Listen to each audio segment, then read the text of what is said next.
We share motivational messages, anti-drug and alcohol, goal setting, academic excellence, some of those really character education things that we share in public schools and get the opportunity to do that. And then we share just a little bit of our personal story.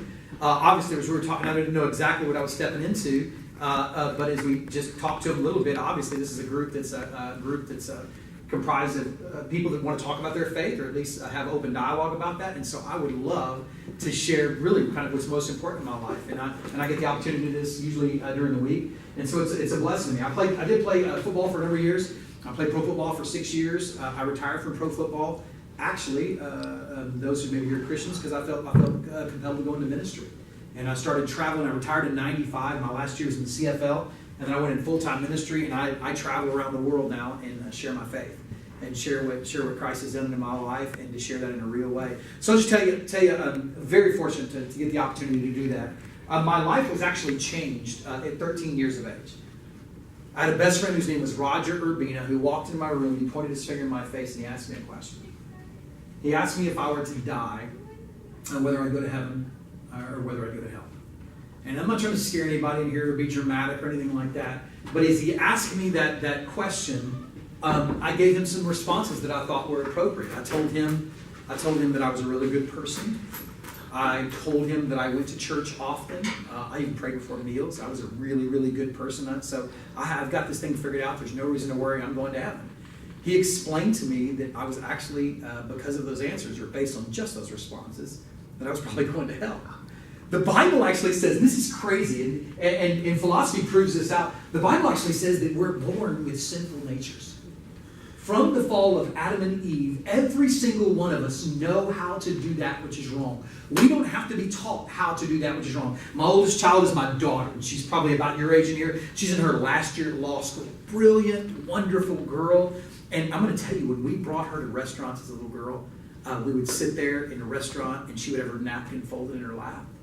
She'd be eating politely. She was just such a great kid, very compliant. And we would see these little boys running around the restaurant acting like idiots, right?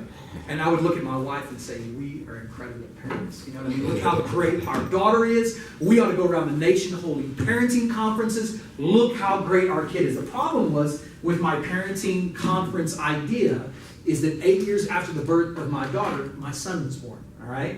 And he screws up everything, all right? And then after him, his little brother does exactly the same thing. But it really proves that which is true, that no matter how good we look on the outside, the Bible actually says that we're born bent.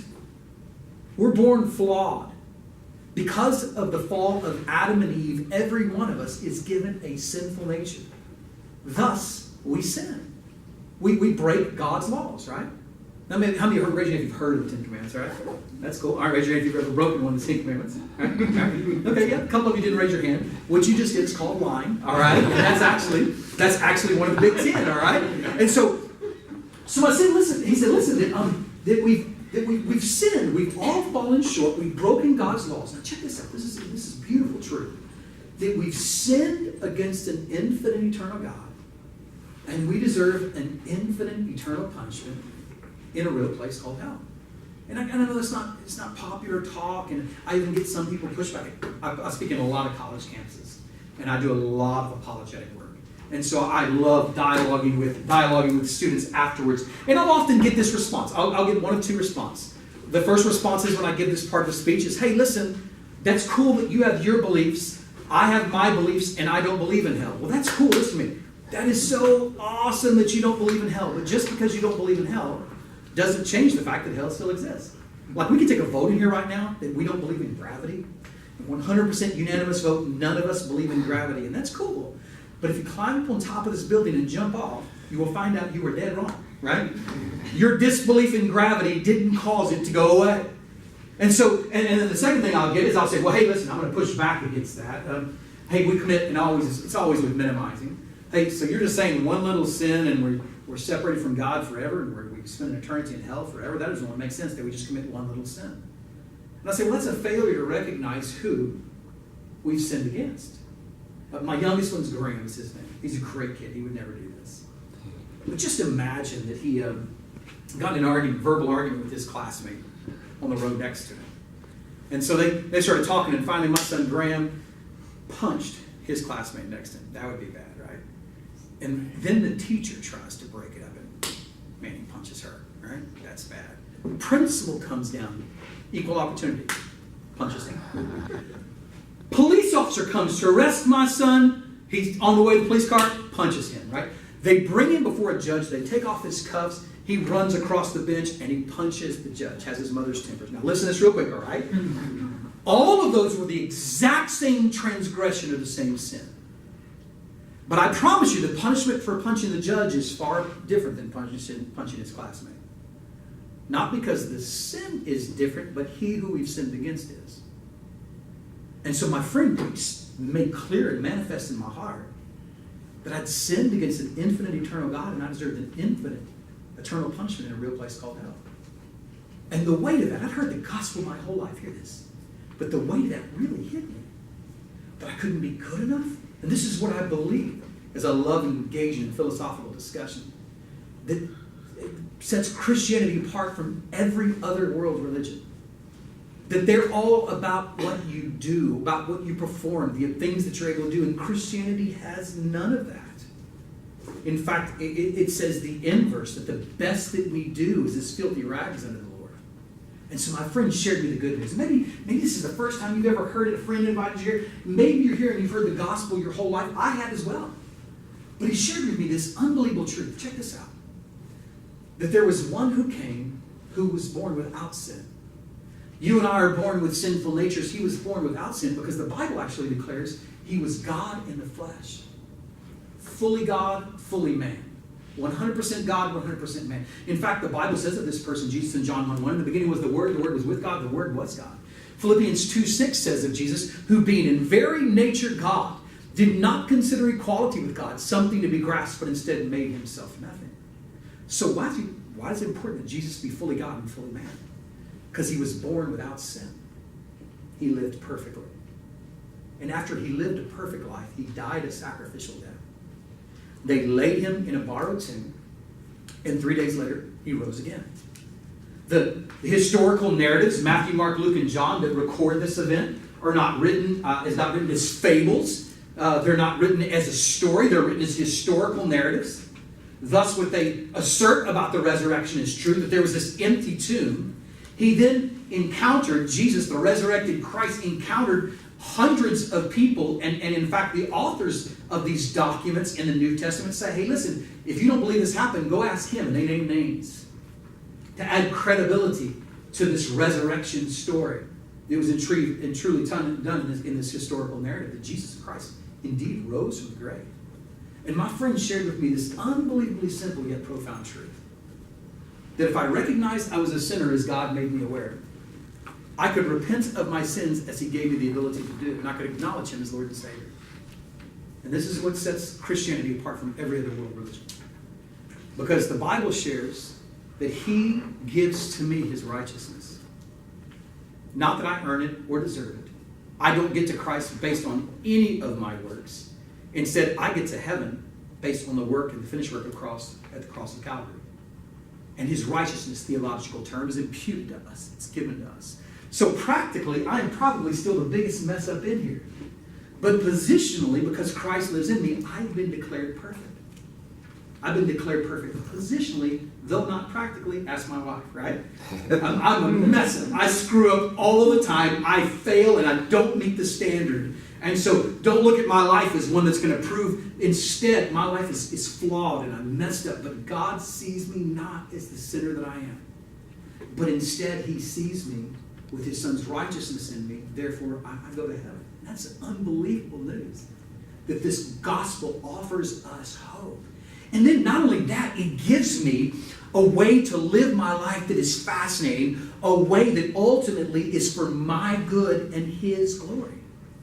And that's a beautiful thing, that he can live my life. He's designed me in such a way that if I live the way that he designed me to live, I can live my life in such a way that's really for my good and his glory. Playing pro football, I'm going to tell you that I've studied and I've looked at and I've watched and listened to other worldviews. And I've recognized that they're both fallacious logically and they can't be lived out. So I played football with guys that lived with the worldview of materialism. Not materialism that this physical matter is all we have, but instead the materialism that, hey man, if I have the most stuff, I'm happy. But the fact is, I know those guys, and they had a lot of material possessions, and they were miserable. They had no peace. Because they worried about their money. They recognized their careers were short if they had any kind of wisdom. And they recognized that was something that couldn't be held. It was a belief that couldn't be held. I talk at a lot of college campuses, and I talk to young people who maybe they don't know as such, but they've engaged in moral relativism. That they believe, hey, whatever is right is wrong, and whatever is right according to my beliefs, and what is wrong is according to my beliefs, and you shouldn't impose your views on mine. You shouldn't tell me what's right or wrong. But as I shared with a group this morning, ultimately there is a right and wrong, right? The person who says that there are no moral absolutes actually believes in moral absolutes. He does believe in it. So he says, you know what he says? He says, I'd love to have any kind of discussion you want to, brother, afterwards. I'd be honored to. It'd be my pleasure. But the fact is, we all believe in moral absolutes. The person who says he doesn't believe in moral absolutes, if I try to take his wallet, he wants to stop me. Right? He believes it's inherently wrong that I do that.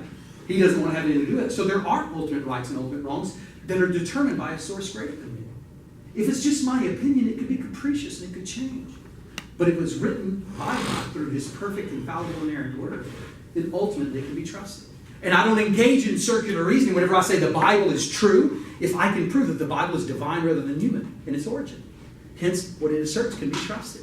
And so I've learned that absolutely changed my life, because this moral relativism is not a tenable position, and that ultimately there is but one truth, and it can be known. How you guys doing? It can be known in the person of Jesus. And so here's the thing: my life. Put your head right in front of you. My life. That's awesome. That's great. I would have done the exact same thing, except I wouldn't move. So here's the thing. This position, it can totally be. So, and then I engage a lot on college camps. I engage with those who don't believe in a God at all. That they believe in, they're just atheists. And you know what? I love intelligent discourse. I believe we as Christians have really done a disservice to ourselves, as we were talking with Jim this morning, because what we've done is we've shared truth without love. The Bible says we have to share both truth and love. If we give truth without love, we've contradicted the Scriptures. And also, if we give love without truth, we've contradicted the Scriptures. So none of us think, hey, the expense of truth, I'm going to be as obnoxious as I want to be. It doesn't work that way. Or at the expense of truth, get just love. And the Bible says that we have to have both of those things in order to be able to reach people with the good news of the gospel of Jesus Christ. So I encounter those that are atheists, and I contend that the fact that there is a God is rather evident to all. For indeed, there's a creation. And let's just imagine, man, if I went into your room, and I'd be kind of creepy if I went into your room, but I went into your room, and then I went into your closet, and then I got a coat hanger, and I put 9 pieces of string on there, and I got some paper, and I got these pieces of paper, and I put Venus, and I put Saturn, and I put Pluto, whether Pluto's a planet or not, I don't know, it changes every 6 months, but Pluto, and I put that on there, and I adhere to a piece of string, and I put this crude model of the solar system in your closet, and I hang it on the coat, on the rack, and then you come into the room after I've been there, and you say, how did this get here? And I say, I don't know, probably an accident, Probably the air conditioner picked up the pieces of string, cut them, and caused the paper to adhere to it, and the fact that they just hooked it, you would say, no way, man. The fact that there's a creation means that there's a creator. The fact that there's a design means that there's a designer. Beautiful syllogism in logic. It's called the Kalam cosmological argument. It says this: it says everything that begins to exist has a cause. The universe began to exist. Therefore, the universe has a cause. It's unassailable logic. Can't be contradicted. Everything that begins to exist has a cause. The universe has a beginning. Therefore, the universe has a cause. Again, this is a syllogism that can't be contradicted by anyone. And so the fact that we know that there's a creation means that there's a creator. And the beautiful truth of the gospel of Jesus Christ is that we can know that creator through the person of Jesus. And he blesses it. He orders our steps. And we can know him in a real way, in a real relationship that ultimately changes all of our relationships. And that's what he's done for me. Now, I want to be real clear, because often I think if we don't understand truly the gospel message, we hear the gospel message as a message of doing this and don't do that. It's a list of do's and it's a list of don'ts. And I want you to know that's contradictory in Scripture. Can I tell you real quick that I don't believe that Jesus came to make bad people good. Jesus came to make dead people alive. And through the knowledge of Him, we can know Him in a relationship. I want to say further, before it sounds arrogant, I know I'm going to heaven. But I'm not going to heaven because I'm a good person. I'm an idiot. And I make so many mistakes. I'm not going to heaven because of my righteousness. I'm going to heaven because of His righteousness. And it was given to me. And that is some unbelievably good news. I'd love to share a story. And maybe you've heard it before. It's one of my favorite. I read this story a number of years ago. It was actually about a physics professor. And this physics professor at this university was a tough professor. He was really tough. In fact, so tough that in one of his classes, his students were failing. Not some of them, or the majority of them, but every single one of them. It was 2 weeks before the final exam. And though he was a really tough physics professor, he wasn't without compassion. So here's what he did. He said, listen, guys, I can't let you take an open book test. That goes against everything that I stand for. Here's what I will allow you to do. I will allow you to bring in one full-size sheet of notebook paper into the classroom. On this single sheet of notebook paper, you can write on the front, you can write on the back, you can write on the margin, you can write as small as you wish. Whatever you are able to fit on that single sheet of notebook paper, I will allow you to bring into the classroom and utilize on the test. Now, that doesn't sound like a big deal to you, but to the students, this was hope. In fact, this final was weighted in such a manner that if you passed this physics final, you could pass the whole class. And so this was significant for them. So over those next 2 weeks, those students began to pour through their notebooks. We're going to sit right there in front of the camera. They began to pour. They began to pour. It was just a joke. I'm sorry. Welcome to class. No, that wasn't even about you. No, that wasn't even about you. That's about him. So that's awesome. I'm sorry. Okay, so not really sorry. Okay, so here's the deal. So he said, listen. They began to pour through their textbook, and they thought, man, you know what? I know that information is going to be on that test, so they would write that information on that single sheet of notebook paper. When they looked through their notes and they gleaned that information, they thought, man, I know it's going to be on there. They would take that information and write it on their single sheet of notebook paper. They wrote on the front, they wrote on the back, they wrote on the margin, they wrote as small as they could, in full recognition that just as he had challenged them, whatever they could fit on that single sheet of notebook paper, they could use for the final exam. Well, the day of the final exam arrived. And every single student walked into that classroom armed with their single sheet of notebook paper. Every one of them took that final, and every single one of them failed. Except for one student. And one student didn't just pass. He made a perfect 100. This particular student had an older brother. And what this student did was he walked into the classroom with a single sheet of notebook paper. He placed it on the floor beside his desk. He then got his brother with his PhD in physics, and he walked him in the classroom, and he stood him on the piece of paper. Whatever you fit on the paper, you can use. Sit there and gave him every one of the answers, and he made a perfect 100. Now, he didn't make 100 because he studied harder. He never even cracked open his textbook. He didn't even look at his notes, never even glanced at his notes. He made a perfect 100, if you will, because his brother's perfection took the place of his ignorance. So the message of the gospel has gotten so twisted in contemporary society. But here's truly what the message of the gospel is. The Bible says that all have sinned, that's you and me, and fall short of the glory of God. You and I all failed the test of righteousness. Every one of us. But Jesus passed the test of righteousness. He made a perfect 100. And what it is when we yield our lives to Him, as John 3:3 says it's necessary, and we're born again, Jesus steps in and lets His perfection take the place of our sinfulness. That's a beautiful trade. We give to Him our messed up lives, and He makes sense of it. Not that they're perfect. Not that, and I got to be careful, I'm on Christian TV, son, but not what the Christian TV preacher says, right? Hey, become a Christian, you're going to be healthy, wealthy, you're never going to have another problem again, right? Come on, man, right? As he takes an offering, right? You know, that's, come on, man. Hey, I love when they say, hey, everybody should be healthy, and you should never have any sort of sickness if you're a Christian. And he reads his supposed proof text with glasses on, right? That doesn't make sense, right? healthy, except what about your eyes? Why are you wearing glasses, right? It doesn't make any sense. So not this false Christianity that sometimes you see, but instead the beauty that's contained in the teachings of Jesus, that we can love one another, that we can be reconciled man to God, God to man, in a relationship with Him.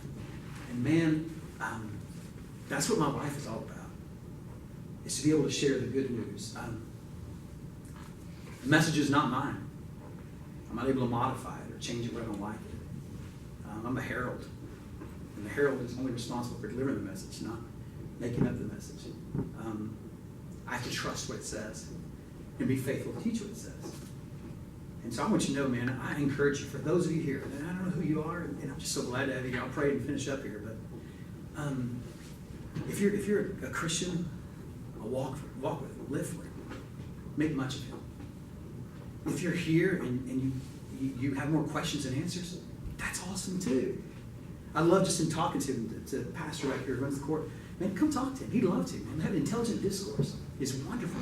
I promise you, to make his day. So listen, man, I have a question with this. I have a problem with this. And that's wonderful. And I love that when we have that discourse, we can talk back and forth to find out ultimately what truth is. Because truth is not arbitrary or capricious, right? I mean, there's only one truth. We can't all be right. There's only, it's like math, right? 2 + 2 = 4, no matter what your parents taught you, your grandparents taught you, right? My college algebra teacher was very, very absolutist in his answers, right? He only had one correct answer. I was an English major. It was tough for me, right? Well, what about my answer? Your answer's wrong, he would say very dogmatically, right? I was telling, I made really mostly A's, a few B's. I made 1 C in college algebra. And I was like grateful for that C, right? I mean, like I kissed the teacher on the lips on the way out, right? You know what I mean? He didn't appreciate that. So here's the deal, man. So that was super tough for me, but he was so close-minded about there only being one right answer. You know what I mean? The nerve of that guy. Well, I believe ultimately that there's only one truth.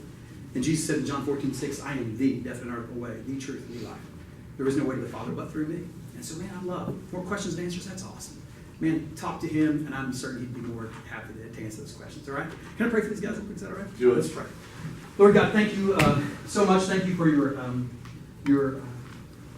your spirit that empowers us to speak and to share what you would have us to share. I pray for those in here who know Christ, that they live strongly and boldly for you. I pray for those in here that have questions, God, that you meet them in the midst of their questions. God, you meet them in such a way that they know it's you. And God, through it all, we'll be careful to give you glory, to give you honor, and to give you praise. In Jesus' name we pray. Amen. I'm getting ready to roll to another engagement. I would love, if you want one of these, I'd love to get these to you. I have some, has a little bit of my story on the back and this little football card. You guys are going to want these things. These things are worth absolutely nothing. But I'll give it to you. It's worth, if I sign it, it's worth less, all right? But I would, can I pass a few of these out? Do it. All right, good. I'll pass you if you'd like one. If you want, you can have one. All right. I got just about 4 minutes. Can I have questions or anything like that? Yeah, I was just gonna say anything quick. Yeah. You got more than 4 minutes. Yeah, okay. Any questions, observations, ideas? And I may not know the answer for it, but I'll give it a shot. I'm so sorry. No. That's not cool at all. I apologize. I'm sorry. Whatever you gotta do. I do, because I'm Okay, he wasn't talking to me. No. It's just not hitching. Like Yeah. I walked in and automatically assumed I was getting called out. You were not. I'm sorry, man. That's not good. All right. We'll talk about Pass that. that up. Any questions, observations? Yeah, go ahead. You got a question? Yep. What if God protects my brothers? Go ahead. They're in the Navy, Yeah. and they're coming back, and I've been praying to God for them to come home safe and sound to their own sister. Do pray for them. Yeah. How old are your brothers? 20 and 25. And where are they stationed at? Japan. Oh, wow. I've been to Japan a bunch of times. What base, do you know what base they're on there? Navy. Oh, they're on, you don't know which base the name of the base is? It's in the Navy, Yeah. but they're, I forget what part of Japan they're at right now. I speak on a lot of military bases in Yokota and Kadena, which are in Tokyo and Okinawa. I speak on a lot of bases. So I love speaking, and I love those guys. We'll pray for their safety. God, the effectual fervent prayer of a righteous man availeth much, and God hears I believe hears our prayers and understands our prayers, and he wants to give us the desires of our heart that bring the greatest glory to him, right? Whatever that response is. So we pray for him. Even though you're wearing a Steelers shirt, I'm going to pray for you. Get your heart right. Okay, go ahead. Yes, I'm sorry. Go ahead. No way. Dude, you lost weight, bro. I did. I played it. Everybody always says that didn't even look like you. I ate that guy. So I was 325. I was 325 when I played, and I'm about 260 right now, 255. So I'm a lot I skinny. can tell by the picture. I know. from It's kind of this. yeah. That was actually that picture was taken with a panoramic picture, so they could get Still want to do the whole thing. I'm not technically a Steelers fan, though. Yeah, I'm just teasing. Yes, go ahead. Stop justifying it. How would you continue like what you do now? It's a great question. So honestly, what happened was is I was playing football, and I was really just a very average player, very fortunate to play. And a guy from the FCA started really talking to me about sharing my faith. And I'd shared it personally, but never in any kind of public format. And so I started sharing my faith with the FCA, and I realized that I loved it. And I love studying, I love reading, and I love sharing my faith. And so it started kind of a natural transition. And then in '95, I was in the CFL my last year, and I had 2 years left on a contract, and I felt again just that to yield my life to Christ, that I had to be obedient to go into ministry. And so I sat with my wife and said, hey, listen, I want to go into full-time ministry and travel. And she prayed about it, we prayed about it, and I took a little bit of pay cut, and we started going into ministry. No, and it was awesome. It's the You can same. be loaded in ministry. Yeah. You should see my bank account, dude. But it was, you know what? That's such a great question. Can I tell you that I think that this is a really good way to know. I talk to I teach at college and young adults, actually, when my church when I'm in town, and I love it. The way to know what you do for a living is really kind of interesting. I believe ultimately that God will give us our desires when they're in line with His will. So that what you like to do is super important. I love to do this. Second thing, and this is really kind of an interesting thing, what are you good at? Because, and here's the thing with what we're good at, especially for college age, y'all dial in for here. What you're good at, often we're not able to self-assess very well. Often it takes brothers and sisters in Christ come in our life and say, hey, you know what, man, you're good at that.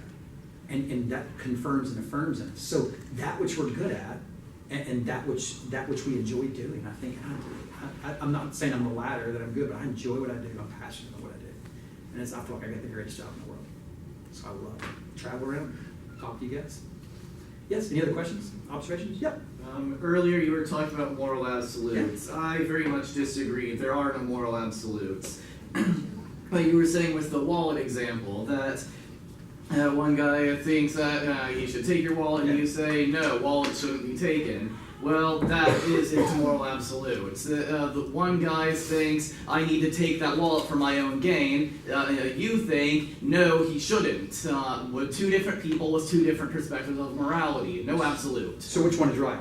There is no right. There's no such thing as right. There's only definitely wrong and less wrong. So first of all, let me say that's you're perfectly consistent with your worldview, and I certainly appreciate that. And I even appreciate that observation.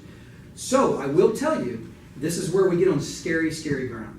And I totally agree with you from your worldview. That would be a position that you should hold. And so I want to validate that you're consistent with your worldview. That I want to also say that we cannot, with any certainty, condemn what Hitler did. Because what he did wasn't either good or bad. There's a theory called the social contract theory, which would validate what history says. It says whatever a culture thinks is right, whatever a culture thinks is wrong is wrong. But I think we would all, by our very nature here, say, hey, what Hitler did was wrong, killing the millions of Jews. But, again, your world position, your worldview, that would be a perfectly tenable position for you to say. So you can't really say with any certainty. I find it ironic that the person who doesn't believe in moral absolutes will often come to Christians and say, Christians do bad stuff all the time. Well, they really can't use those terms. Bad and good are terms of morality. And without the absence of a lawgiver, there is no law. Well, one could define moral and immoral by what is beneficial to society and what is harmful to society. So here's the thing. That may not be a hard line drawn, but it's a rough guideline. So beautiful. And so I love that rough guideline. So Hitler firmly believed that what he was doing was for the benefit of society. He firmly believed that by the purging of millions of Jews, that his society and racial line would become better and more pure. So here, but just because you disagree with it doesn't make it wrong. Well, more specifically, he was trying to fight against the Treaty of Versailles, and he just used the Jews as a scapegoat to accomplish his goal. Okay, so here's the thing. So if he was trying to establish domination of a certain territory, and that was his end, then certainly he could justify the means to the end of that. I'm saying that inherently every single one of us know, and I believe because it's the lawgiver that gives it to every one of us, that there is an ultimate right and there is an ultimate wrong. And so we have to say that law, and it's irrespective of whether we agree with it or not. Our disagreement with it doesn't cause it to go away. I will tell you, in talking to you just a little bit, your worldview is perfectly consistent with what you have. But I would say be careful not to use bad or good, or better or worse, because those, again, are all terms of morality. So what about beneficial and harmful? Well, again, we have to define who determines what's beneficial. Who is the ultimate lawgiver? Fair point. That is inherently ambiguous. It is. And so, therefore, we can't stand on any moral ground and say something's right or wrong. I contend that that's an illogical way to live our lives that doesn't measure up to reality. None of us believe that. I contend that if a guy who I've made fun of here, I'm sorry, your first name? John, talking to him, he's smarter than I am. Well, listen to me, it would be greatly beneficial to me to cheat off his test, make a good grade, I can get a better job. I can justify every bit of that. So on what moral basis would that be wrong? If we don't have a lawgiver, we have no law. And everybody, well, let's just do what's right for society. Ultimately, that's capricious and it can't be trusted. And one man's opinion is as valid. So Hitler's opinion is as valid as Mother Teresa's, and we can't have any moral absolutes with which to say they're wrong. There is a movie I would recommend you watch. It's called Look Who's Back. Yeah. It's about Hitler somehow randomly time traveling to the year 2014. So it's a real story? Everyone thinks that he's just a really, really committed method actor, not realizing he's the real Hitler. And it's very politically, it makes a very strong political point. Because politicians have made their case off of tried to gain power off of deception. Let me disagree here. Our politicians are honest and trustworthy. I'm just teasing.